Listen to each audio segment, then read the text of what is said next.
नमस्कार दोस्तों।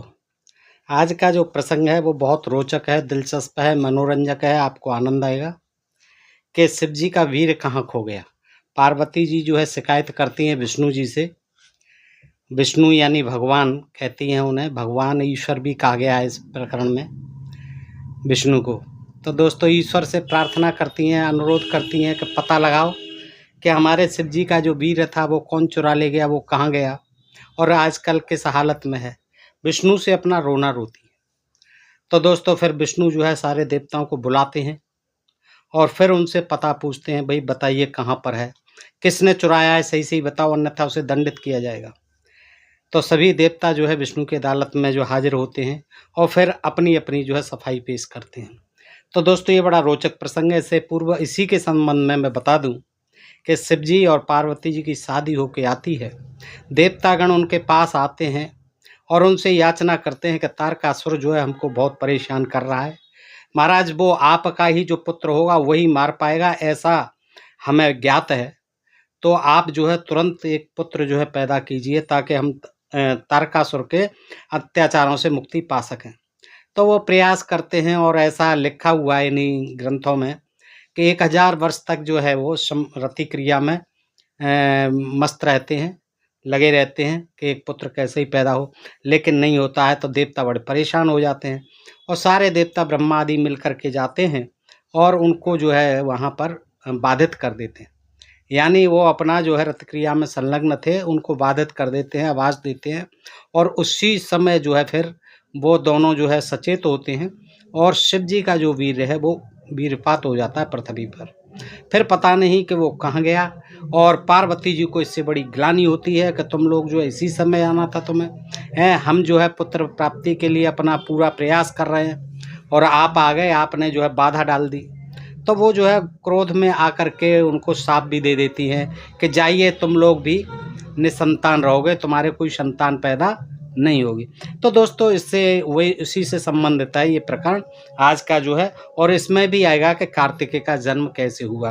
तो दोस्तों इसमें पार्वती कहती हैं कि हे नाथ तुम समस्त जगत के रक्षक हो और मैं भी इस जगत से बाहर नहीं हूँ, अतः हे प्रभु मेरे स्वामी का वह अमोघ वीर कहाँ सुरक्षित है, बताने की कृपा करें। देखिए वीर विष्णु शंकर जी का है, आपको पता होना चाहिए कहाँ गया, शंकर जी को पता होना चाहिए, लेकिन विष्णु लोक में जाकर के विष्णु जी से यह सवाल करती हैं पार्वती जी, दुर्गा जी तुम्हारी प्रेरणा से देवों और ब्रह्मा द्वारा, तुम्हारी प्रेरणा से यानी तुम्हारी ही सह पर, तुम्हारी प्रेरणा से देवों और ब्रह्मा द्वारा मेरे रतिभंग किए जाने पर, रतिभंग कर दिया था बीच में, उनका वीर पृथ्वी पर गिर पड़ा था। पता नहीं किस देव ने, किस देवता ने उसका अपहरण कर लिया। हमारे सभी देवगण आपके सामने ही उसकी खोज करें, क्योंकि आप ऐसे राजा के अधिकार में ऐसी अराजकता उचित नहीं है। आप जैसे राजा के अधिकार में, देखिए राजा हैं देवताओं के, विष्णु जी को कहती हैं कि आप जो है देवताओं के राजा हैं और ऐसे आप जैसे राजा के अधिकार में ऐसी अराजकता उचित नहीं है कि हमारे शिव जी के अमोघ वीर का ही अपहरण कर लिया जाए, चोरी कर ली जाए। पार्वती की ऐसी बातें सुनकर जगदीश्वर भगवान ने हंसकर देवों और मुनियों के समक्ष कहा, हंस गए, उनको हंसी आ जाती है विष्णु जी को पार्वती की ऐसी बातें सुनकर। और फिर सारे देवताओं और मुनियों के आगे क्या बोलते हैं, विष्णु बोले हे देवगण मेरी बात सुनो, तुम लोगों ने पार्वती की बात तो सुन ली,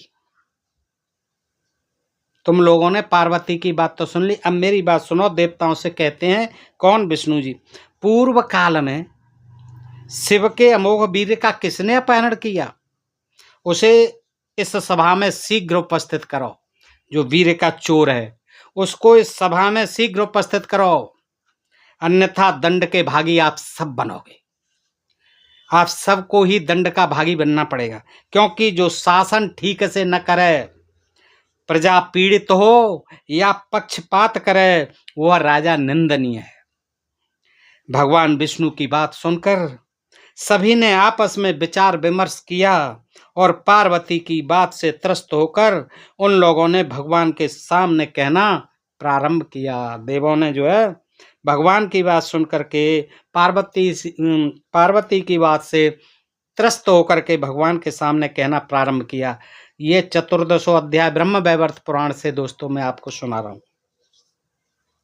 ब्रह्मा बोले पहले, सबसे बड़े देव हैं आदिदेव ब्रह्मा जी कहते हैं, इस पुण्य क्षेत्र भारत में तुम्हारे वीर्य का, यानी पार्वती जी, तुम्हारे वीर्य का जिसने अपहरण किया है वह पुण्य दिवस के पुण्य कर्म से वंचित रह जाए।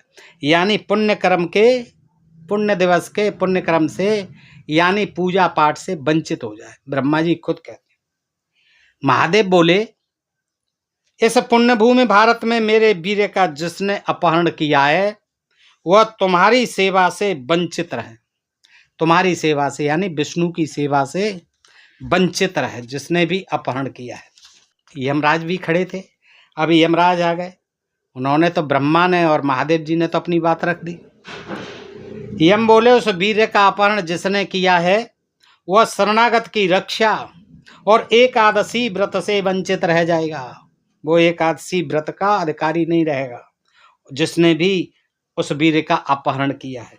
देखिए वीर्य जो है कितना कीमती था, उसकी जो है कितनी छानबीन हो रही है।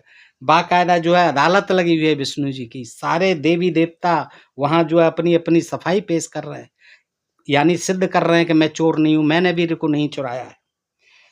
तो उस वीर्य का अपहरण जिसने किया है, यमराज ने कहा कि वह शरणागत की रक्षा और एकादशी व्रत से वंचित रह जाएगा।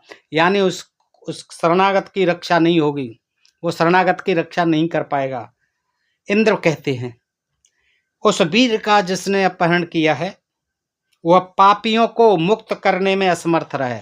वो पापियों को जो है भला नहीं कर पाएगा, उनको मुक्त नहीं कर पाएगा, और उसका यश एवं पुण्य कर्म निरंतर लुप्त होता रहे। पुण्य कर्म जो है सारे लुप्त होते रहे। अब वरुण देवता बोले, वरुण देवता कहते हैं, हे हरे, जिसने उसका अपहरण किया यानी वीर्य का, वह भारतवर्ष में कल के समय शूद्र को यज्ञ कराने वाले की पत्नी के गर्भ से जन्म ग्रहण करे।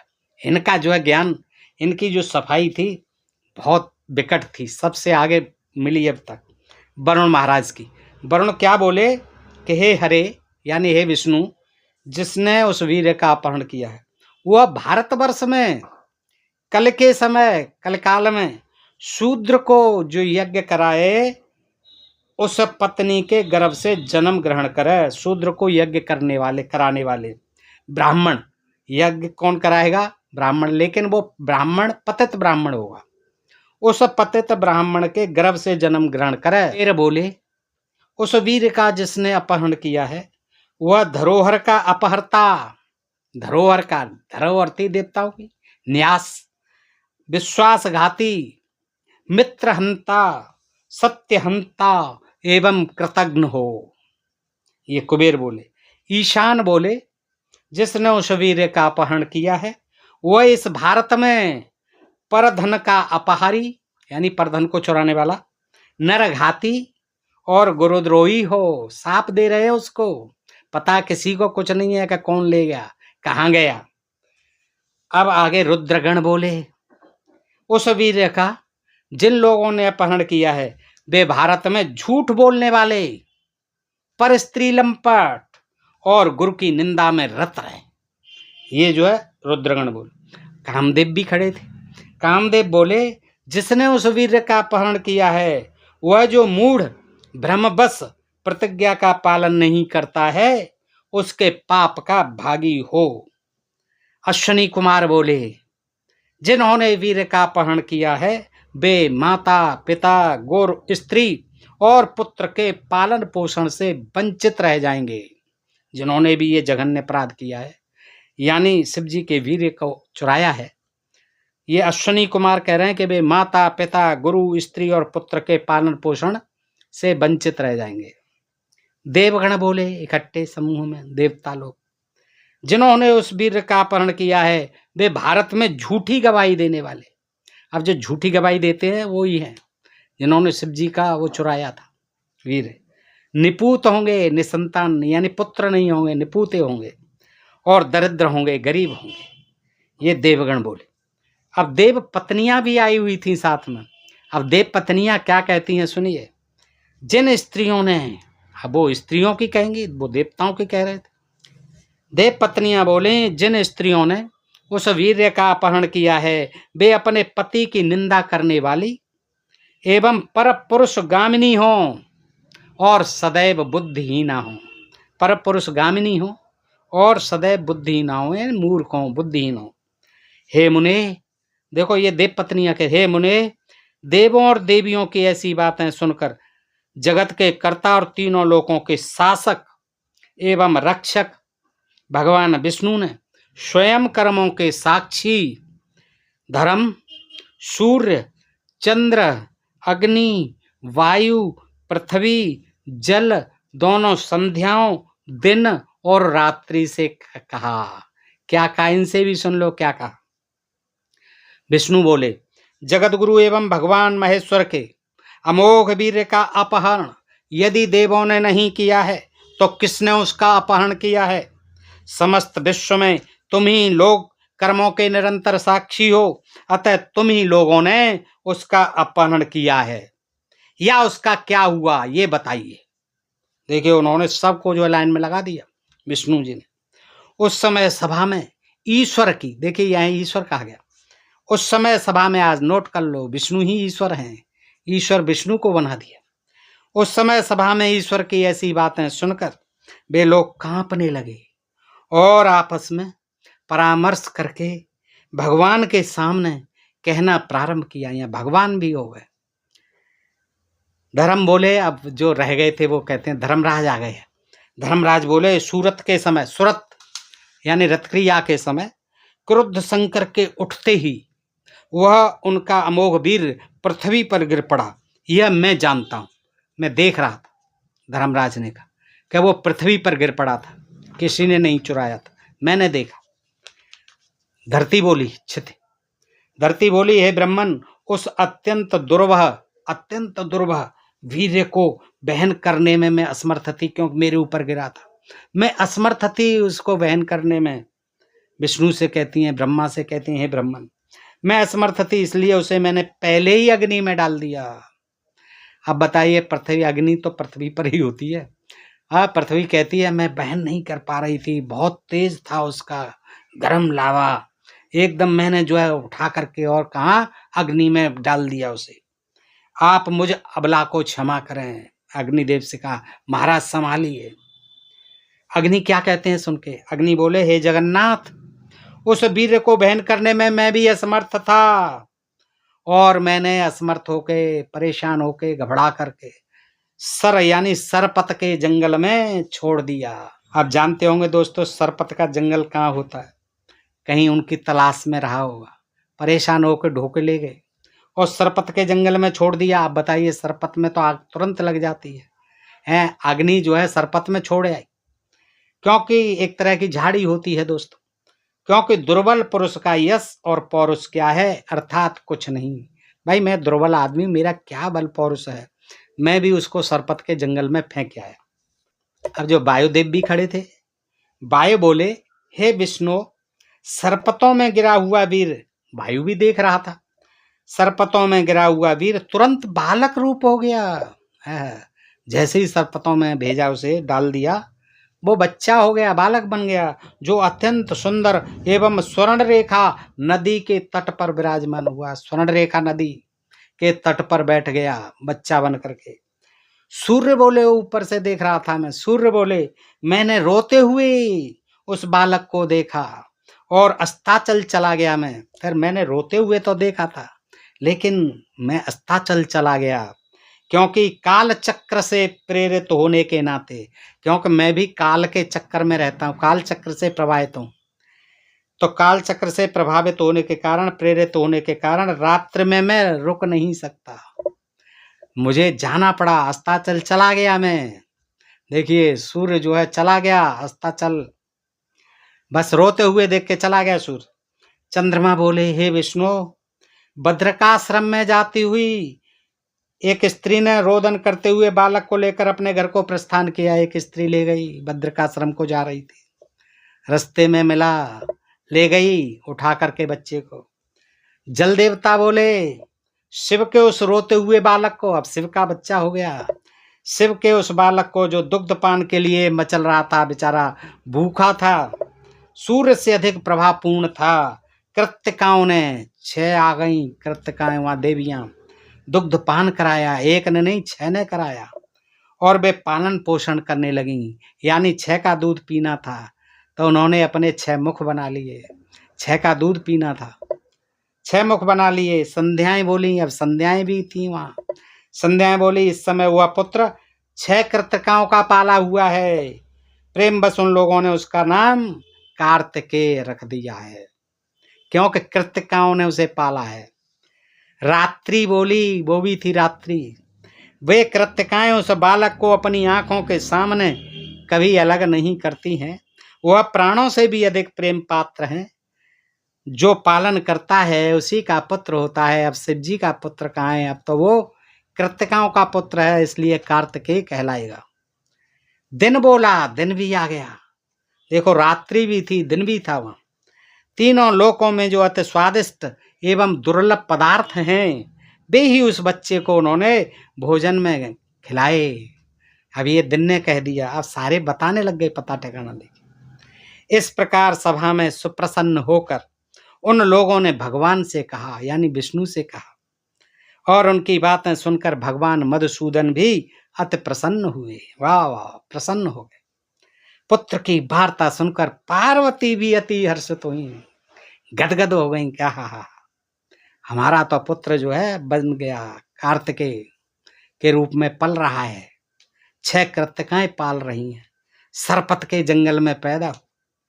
खुश हो गई पार्वती जी, और तुरंत उन्होंने ब्राह्मणों को और करोड़ों रतन, पुनः करोड़ों रतन और बहुत धन प्रदान किए पार्वती जी।